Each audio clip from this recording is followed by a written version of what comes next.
Hey everyone, some Nevadans are really crowing and yelling and cheering and thinking they won the damn Super Bowl after the Nevada Senate voted 16-5 to approve SB1, a combined bill based on the work of the Southern Nevada Tourism and Infrastructure Committee, which, if it completely goes through, will result in part in a $750 million subsidy that would be on the ready to be used by ostensibly Las Vegas Sands and the Oakland Raiders, and I would think another developer, to build an NFL stadium in Las Vegas should they get approval from the National Football League.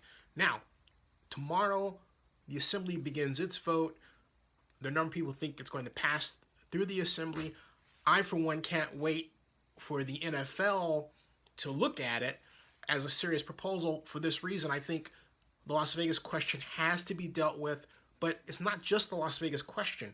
It's also the Sheldon Adelson question, because these problems of money laundering have not been dealt with, and the question is, would the NFL want to basically attach the shield to a person with a number of legal problems that have written through in terms of press this day?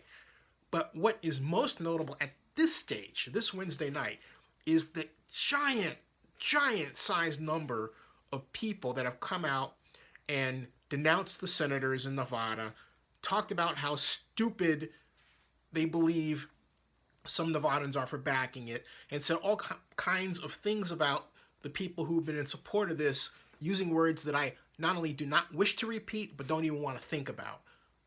All of this also has included the NFL under the assumption that the league, because this subsidy is so big, would automatically just go for it the moment it comes into an owners meeting.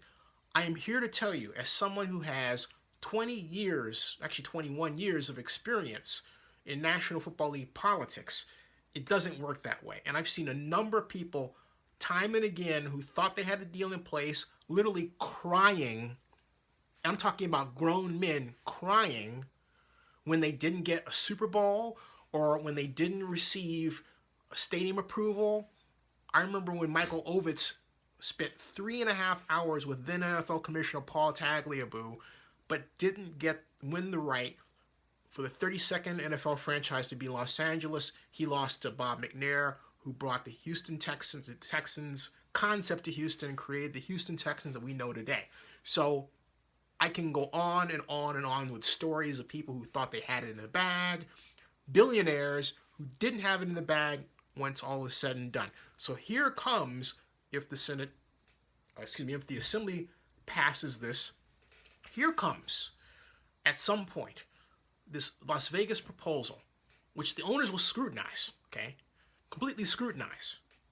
And everyone in Las Vegas who thought they didn't have a chance will be nose to the grindstone to their television sets, radios, phones, everything, whatever kind of communications device they can get their hands on, trying to see if this goes through, and be collectively disappointed. Folks, I'm here to tell you, nothing with respect to the NFL works on the first bat. Nothing. And it's not that Oakland isn't working on this, and it's not that there aren't large money players in the Bay Area. We've got a lot of large money players that aren't involved in this. It's the reverse. It's the reverse. Additionally, something else that people have to be informed of who are in Nevada and by and large are not familiar with stadium politics or stadium financing trends, the trend nationwide has been for private financing. And so Stan Kroenke just won the right to have his privately financed stadium built in Los Angeles over Carson and the Raiders and the San Diego Chargers, all right, which had more conventional approaches compared to Kroenke's 8 banks and private financing. That's the difference. And so here comes Sheldon Adelson, who's worth $29 billion. Okay, got $750 million, but has his own issues, as I referred to before. And you think that he is just going to get his deal through like that? No. I'm saving you the disappointment right now. Do not assume this is in the bag. Okay, let's take away for a moment the issues of the Adelson issue with respect to money laundering and the Mark Davis issue with respect to NFL politics, which is an entirely other discussion. And let's focus on the simple fact that Majestic Realty is out of the picture here. It bailed at the last minute. So there's no experienced stadium developer. Where's that person going to come from? And you're going to go into a room with experienced stadium builders in these NFL owners and billionaires. One of the wealthiest groups of people you will ever, whose rooms you ever walked into in your entire life, and I've had the privilege of doing so as a Super Bowl presenter. When you're at that level, everything changes. Everything. Okay? So they are the one group that can tell a Bob Iger no, which happened last year. They're the one group that can tell a Michael Ovitz no, which happened in 1999. They're the one group that can say no to Sheldon Adelson. Once again, don't think this is in the bag at all. And not only that, the question is, why would they say no absent what I was talking about? Technics. What kind of construction profile do you have for the stadium? In other words, what kind of materials are going to use? Have you done an appropriate cost study for this stadium? There is no appropriate cost study that has been done for the stadium. It's all been guesswork. What about the land? You have an option. But what's it really going to cost in the end? Is the land option actually going up? Do you have any rider in the contract that caps it at a certain level?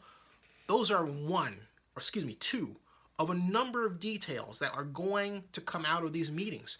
And I have been at NFL owners meetings. You have owners going from one place to the next, and you've got their stadium representatives going from one place to the next and meeting it for hours, and sometimes meetings carry on to the night, and then they break and they come back and they meet for the next day and perhaps the next day after that. And maybe they come away with something in the case of Kroenke, or maybe they don't in the case of Carson. Okay?